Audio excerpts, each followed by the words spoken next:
Hello friends. आज हम लोग मराठी अक्षर भारती इयत्ता 9वी का लेसन नंबर 3 बेटा मी ऐकतो आहे इसका एक्सप्लेनेशन स्टडी करेंगे।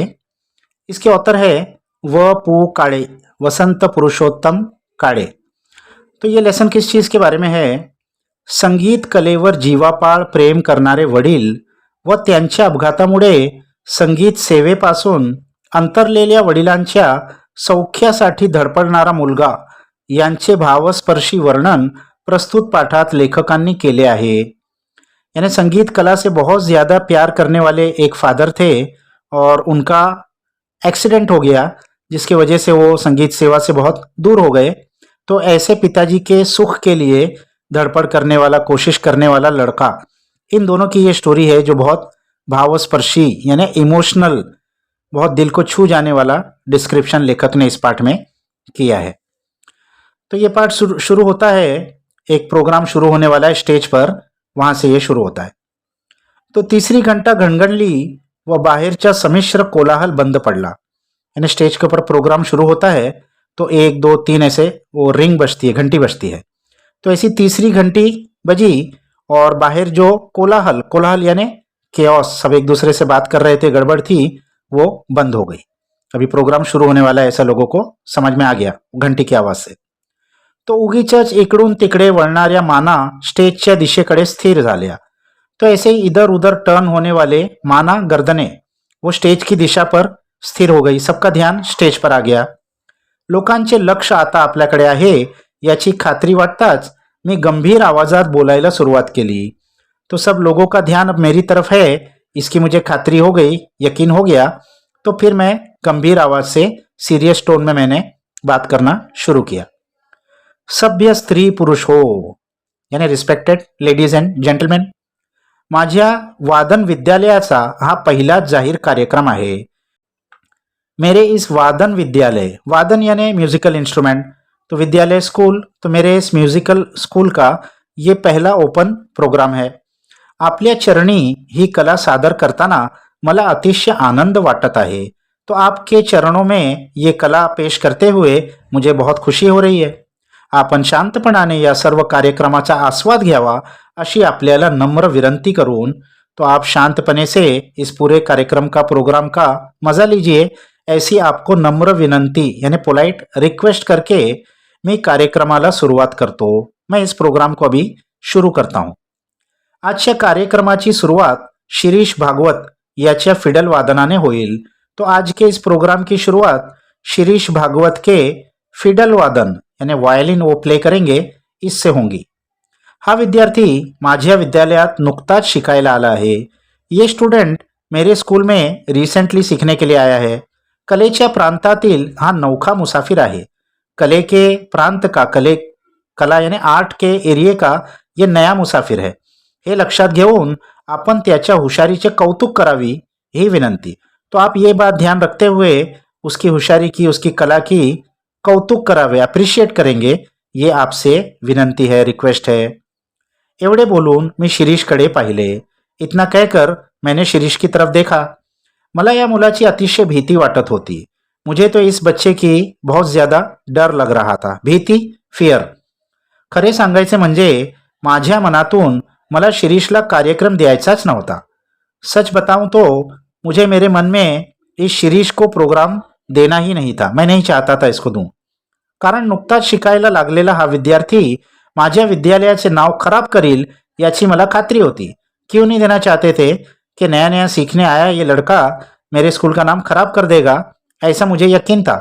म्हणूनच मी त्याला कार्यक्रम देण्याचे टाळत होतो।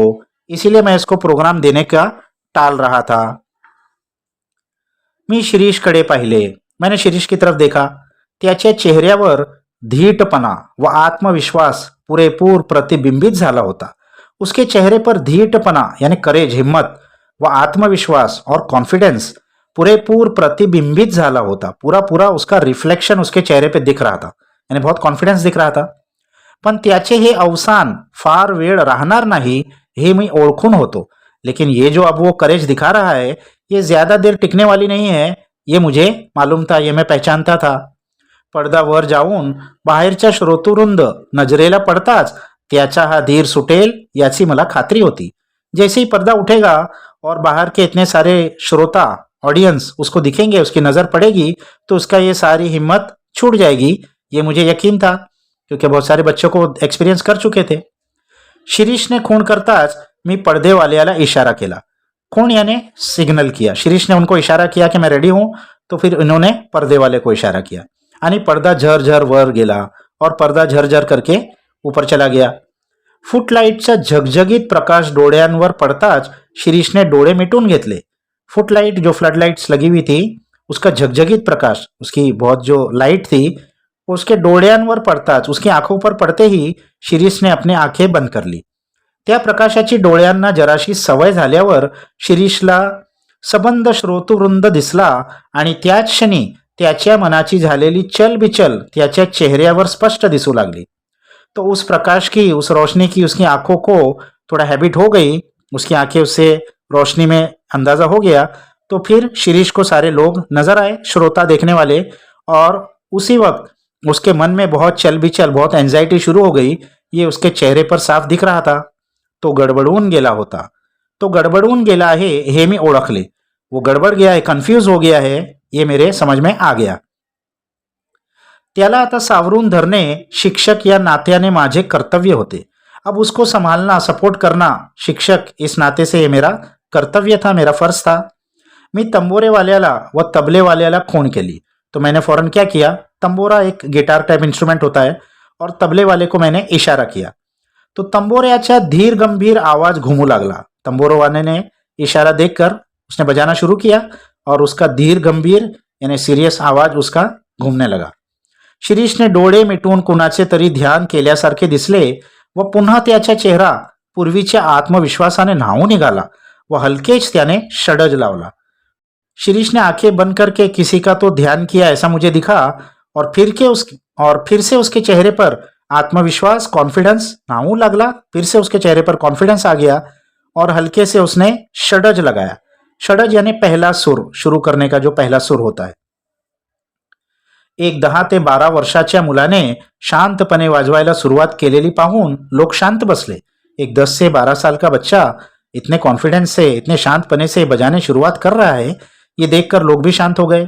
धीमेपणाने शिरीष ने भूप रागातली गत वाजवायला सुरुवात केली. तो आहिस्ते से शिरीष ने भूप ये एक राग होता है, उसकी गत, उसकी एक ट्यून बजाना शुरू किया. तेज ते सूर, मात्रेचा ही फरक नहीं, एकदम परफेक्ट वो बजा रहा था, एक मात्रे का भी उसमें फरक नहीं था. तो शांतपणे वाजवू लागला आणि वो सायलेंटली बजाने लगा. और क्या हुआ, आजपर्यंत बसला नव्हता एवढा धक्का मला बसला. आज तक मुझे कभी नहीं लगा था इतना बड़ा शॉक, धक्का इतना बड़ा मुझे शॉक लगा, मुझे विश्वास नहीं हुआ. कानांवर विश्वास बसेना, नजरेवर ही बसेना, मेरे कान पर मुझे विश्वास नहीं आ रहा था, मेरी नजरों पर भी मुझे विश्वास नहीं आ रहा था. पंचेंद्रिय दगा तर देत नाही ना, अशी शंका मनाला चाटून गेली. पंचेंद्रिय यानी 5 सेंसेस, तो मेरे ये जो सेंसेस है ये मुझे कहीं दगा तो नहीं दे रहे, धोखा तो नहीं देख रहे, ऐसी मुझे शंका होने लगी. यानी बहुत शौक हो गया मैं. इतना सा बच्चा इससे पहले मैंने कभी नहीं देखा था कि इतने कॉन्फिडेंस से वो बजा सकता है स्टेज के ऊपर, पहली बार. माझ्या जागी तुम्ही असता किंवा आणखी कोणीही असता तरी त्याच्या मनातही तशी शंका आली असती. मेरे जगह पर आप होते या और कोई भी होता तो उसके भी मन में यही शंका, यही डाउट जरूर आई होती. तुम्हीच सांगा, सुमारे 6 महिन्यांपूर्वी शिरीष माझ्या विद्यालयात आला. आप ही बताइए, करीब करीब 6 महीना पहले शिरीष मेरे विद्यालय में, स्कूल में आया था.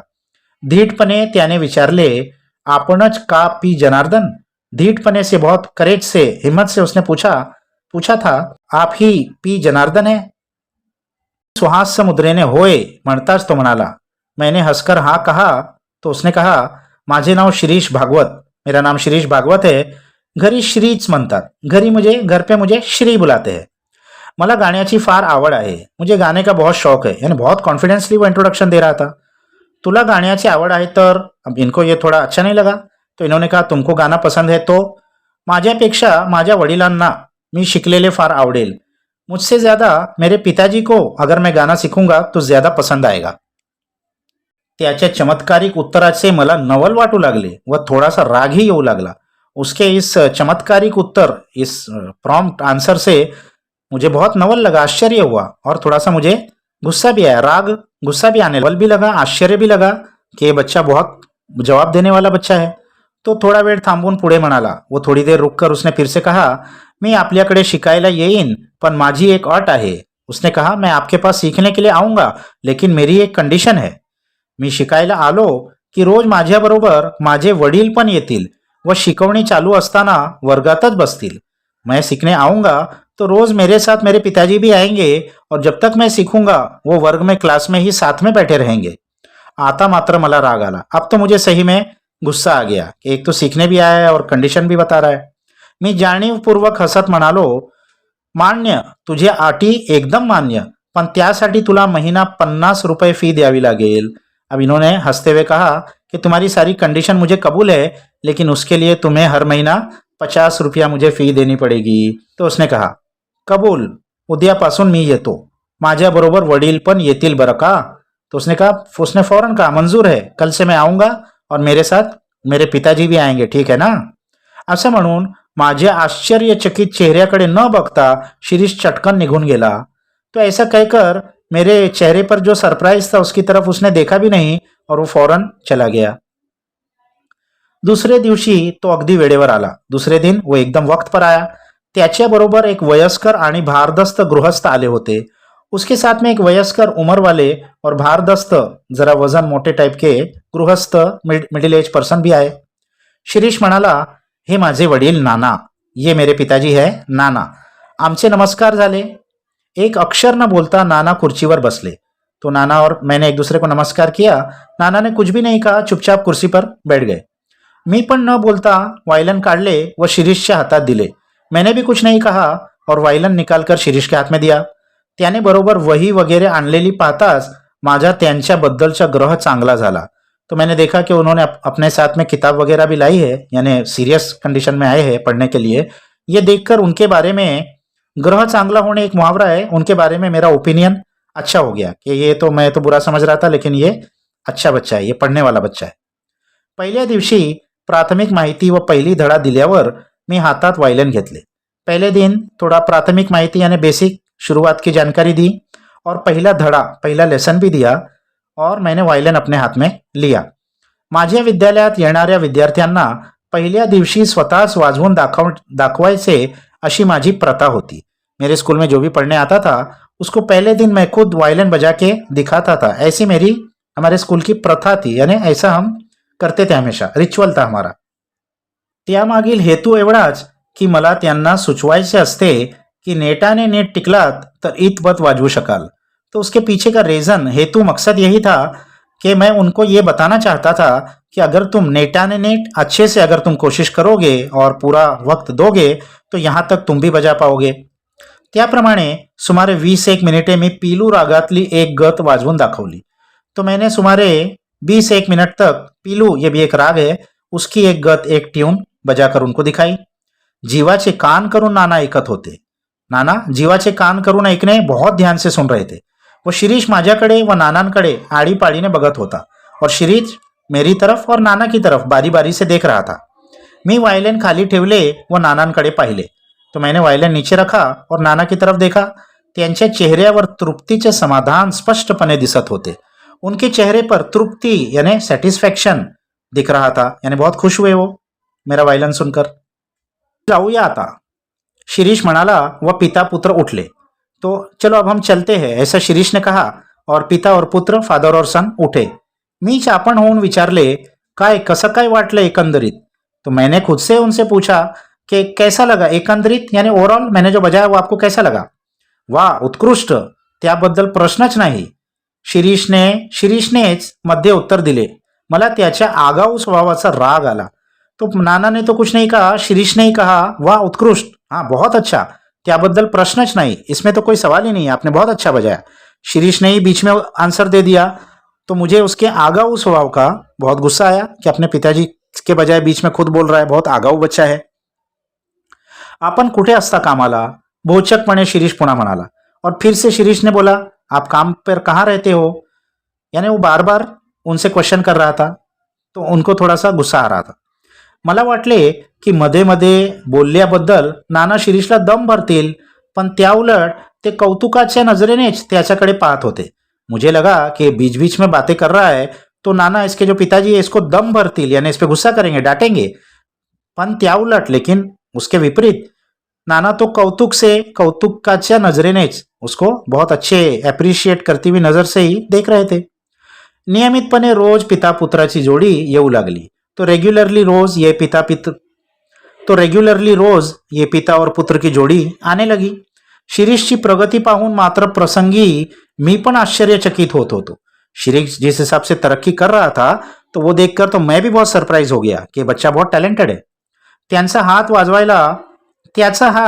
वाजवायला अतिशय हलका होता आणि माझ्या सर्व विद्यार्थ्यांत त्याची आकलन शक्ति फारच दांडगी होती. उसका हाथ वो इंस्ट्रूमेंट बजाते हुए बहुत हल्का था और मेरे सब विद्यार्थियों में उसकी आकलन शक्ति यानी ग्रास्पिंग पावर सबसे ज्यादा दांडगी, सबसे ज्यादा स्ट्रॉन्ग था. नाना रोज त्याच्याबरोबर येत व एक अक्षर ही न बोलता शांत बसून राहत. नाना रोज उसके साथ आते थे और एक अक्षर भी नहीं बोलते थे, चुपचाप बैठे रहते थे. मी पण त्यांच्याशी बोलत नसे. जब वो नहीं बोलते थे तो मैं भी उनसे कुछ नहीं बोलता था. हाँ हाँ म्हणता 3 महिने निघून गेले. हाँ हाँ कहते 3 महिने चले गए. आणखीन 3 महिन्यांनी होणाऱ्या माझ्या विद्यालयाच्या प्रथम कार्यक्रमात आपण शिरीषला कार्यक्रम द्यायचा असा मी निश्चय करून टाकला. तो शिरीष की परफॉर्मेंस इतनी अच्छी थी कि आगे और 3 महीने में स्कूल का पहला प्रोग्राम होने वाला था. उसमें शिरीष को भी एक प्रोग्राम देंगे ऐसा मैंने फैसला कर लिया. आणि त्यानुसार मी शिरीषला म्हणालो और फिर उसके मुताबिक मैंने शिरीष से कहा, शिरीष अशीच प्रगति राहू दे. शिरीष अशीच प्रगति कायम राहू दे. शिरीष तू ऐसे ही अपनी तरक्की कायम रख, ऐसे ही अच्छा सीखते रहे. आपल्या विद्यालयाच्या कार्यक्रमात मी तुझा कार्यक्रम ठेवणार आहे. अपने जो विद्यालय का कार्यक्रम होने वाला है उसमें मैं तेरा भी एक प्रोग्राम रखूंगा. हे ऐकल्यावर शिरीषला अत्यानंद होईल अशी कल्पना होती. ये सुनकर शिरीष बहुत खुश हो जाएगा ऐसा मैंने सोचा था. पण त्याच्या चेहऱ्यावर आनंदाच्या काहीही भावना दिसल्या नाहीत. लेकिन उसके चेहरे पर खुशी की कोई भी फीलिंग्स नजर नहीं आई. इतकेच नव्हे पर त्याचा चेहरा काहीसा उतरला. इतना ही नहीं, लेकिन उसका चेहरा तो कुछ उतर गया उलटा. मी विचारले, काय तुला हे ऐकून काहीच आनंद वाटत नाही का? मैंने उससे पूछा, क्या तुझे ये सुनकर कुछ भी खुशी नहीं हो रही है?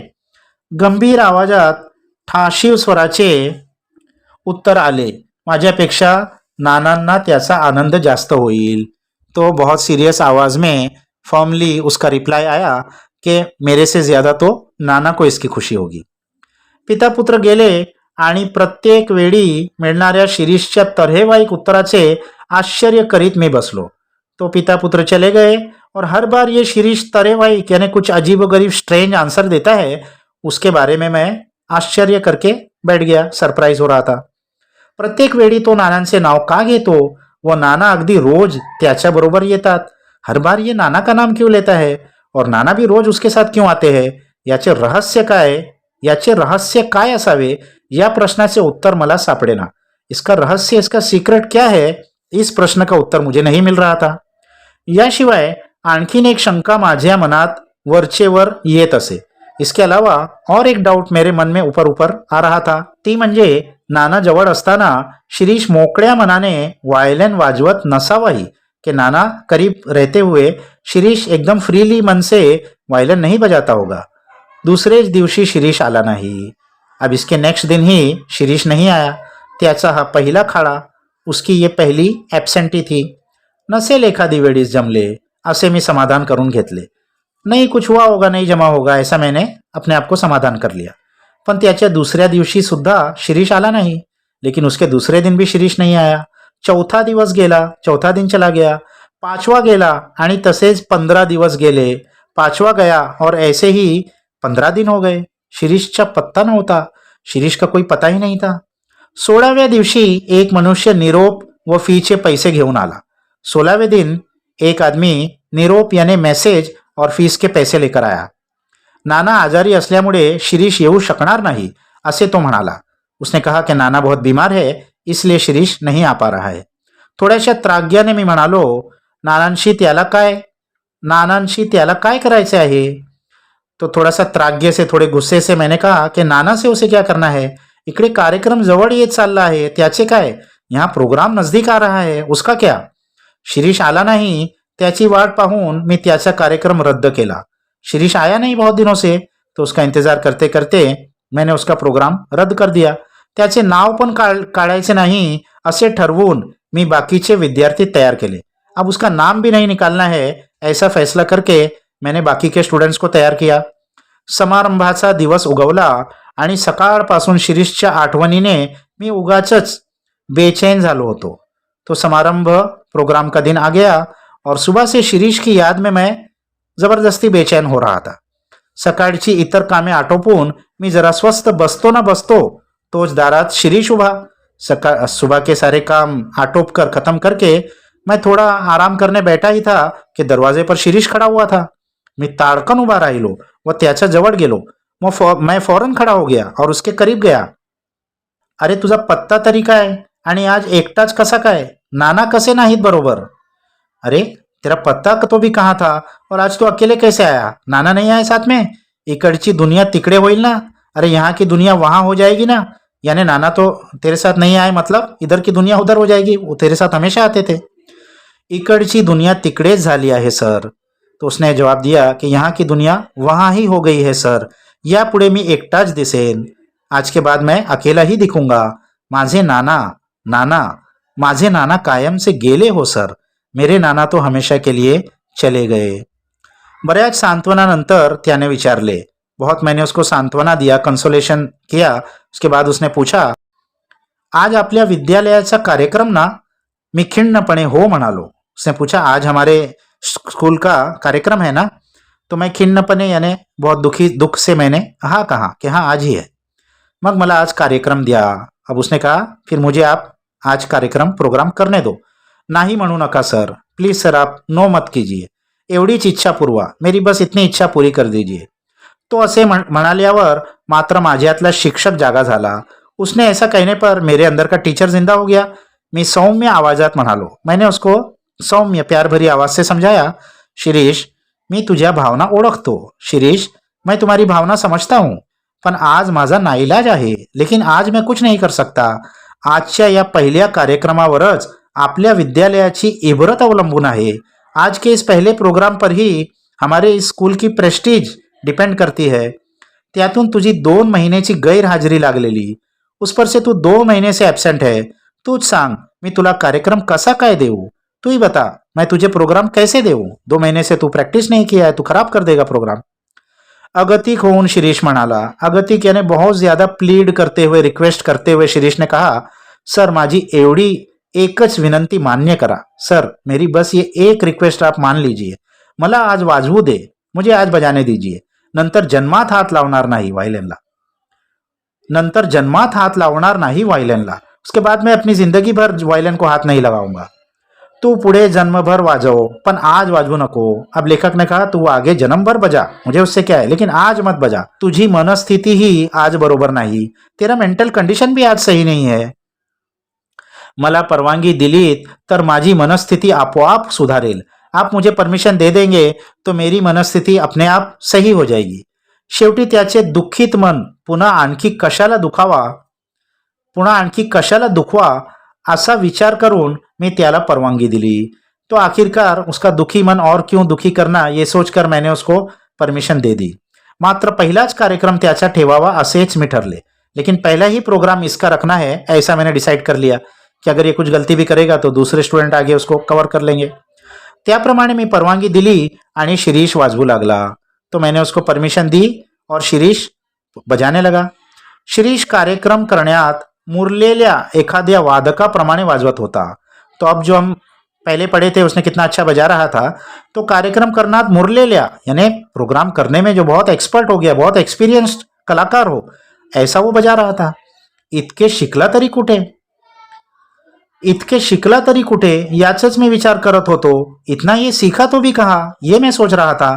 आणि त्याही पेक्षा मला मुख्य प्रश्न असा पडला होता, और उससे भी बड़ा मुझे मेन क्वेश्चन ऐसा आ रहा था की नवीनच शिकायला लागलेला मुलगा इतके उत्कृष्ट वाजवतो कि नया सीखने आया हुआ बच्चा इतना अच्छा, इतना बेस्ट बजा रहा है, तर जुने मुरलेले विद्यार्थी किती छान वाजवत असतील.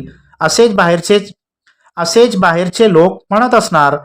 तो जूने सीखे हुए इनके पास विद्यार्थी कितना अच्छा बजाएंगे, ऐसे जो बाहर के लोग हैं वो सोच रहे होंगे.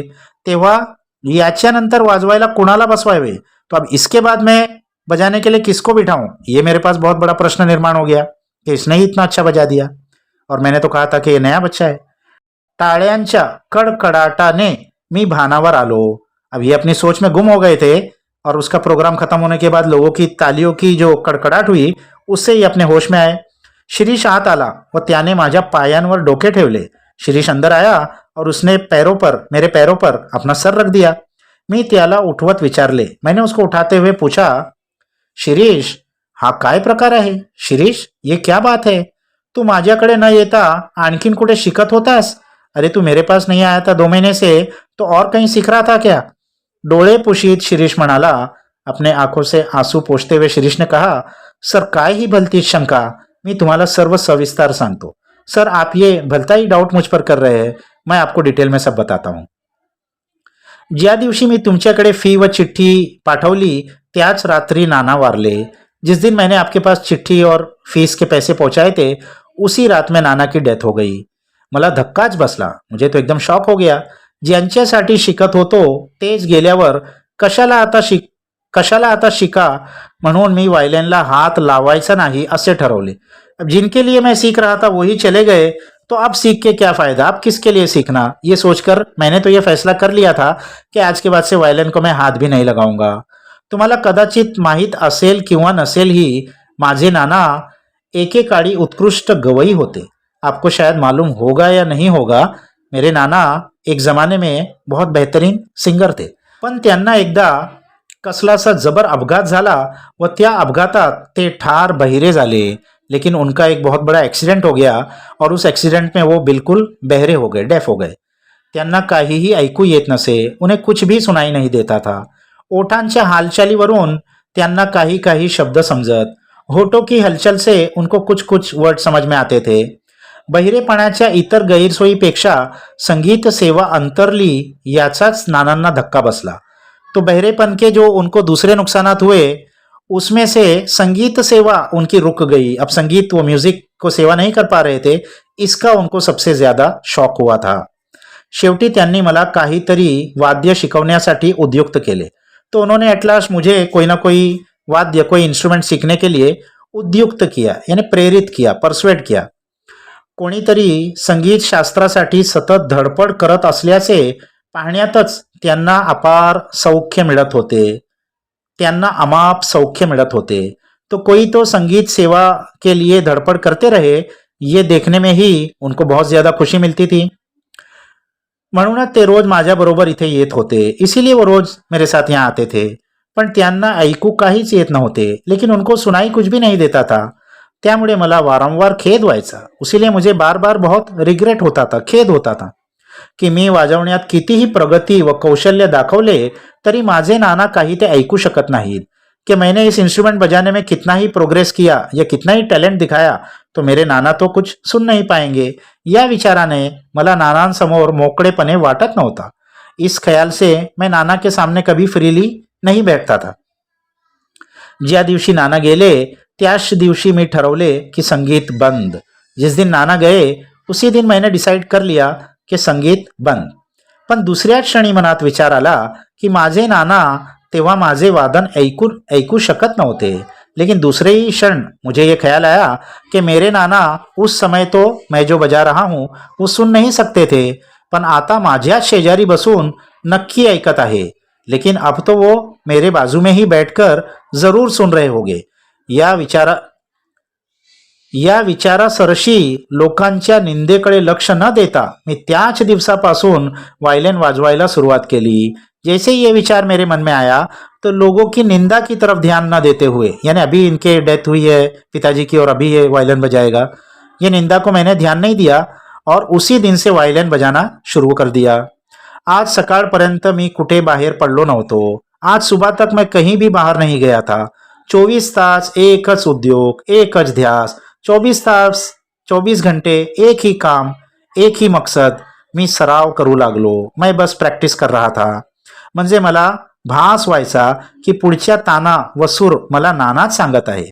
बल्कि मुझे ऐसा एहसास होने लगा था की अगले तान और अगला सूर नाना ही बता रहे हैं. तबल्याचा ठेका त्यांनीच धरला आहे. तबला भी वही बजा रहे हैं. व तंबोऱ्याच्या तानांवरून पण त्यांचीच बोटे फिरत आहे और तंबोरे के तान पर भी उनकी ही उंगलियां फिर रही है. आज कार्यक्रमाच्या सुरुवातीला एवढे लोग पाहून मी गडबडून गेलो होतो. आज कार्यक्रम जब शुरू हुआ था तो इतने सारे लोगों को देखकर मैं गड़बड़ा गया था, कन्फ्यूज हो गया था, डर गया था. पण डोळे मिटून घेताच नानांची मूर्ती डोळ्यांसमोर आली. लेकिन जैसे ही मैंने अपनी आंखों को बंद किया तो नाना की मूर्ति मेरे आंखों के सामने आ गई. ते म्हणाले, बेटा वाजव, मी ऐकतो आहे. उन्होंने कहा, बेटा बजाओ, मैं सुन रहा हूं. मला जोर चढला, मुझे जोर चढ गया. माझ्या डोळ्यांसमोर प्रेक्षक नव्हते, थिएटर नव्हते, कोणी नव्हते. मेरी आंखों के सामने न प्रेक्षक थे, श्रोता थे, न थिएटर था, कुछ भी नहीं था. होते फक्त माझे नाना, मी आणि सुर. मेरे आंखों के सामने थे तो सिर्फ मेरे नाना, मैं और सुर. शिरीष गप्प बसला आणि मी काहीच बोलू शकत नव्हतो. ये कहकर शिरीष चुप हो गया और मैं कुछ भी बोल नहीं पाया. तो ये बहुत इमोशनल तरीके से लेखक ने पिता और पुत्र के म्यूजिकल जर्नी को इसमें बताया है. तो इसके क्वेश्चन आंसर्स हमने दूसरे वीडियो में दे दिए हैं बच्चों. तो नेक्स्ट वीडियो तक बाय बाय.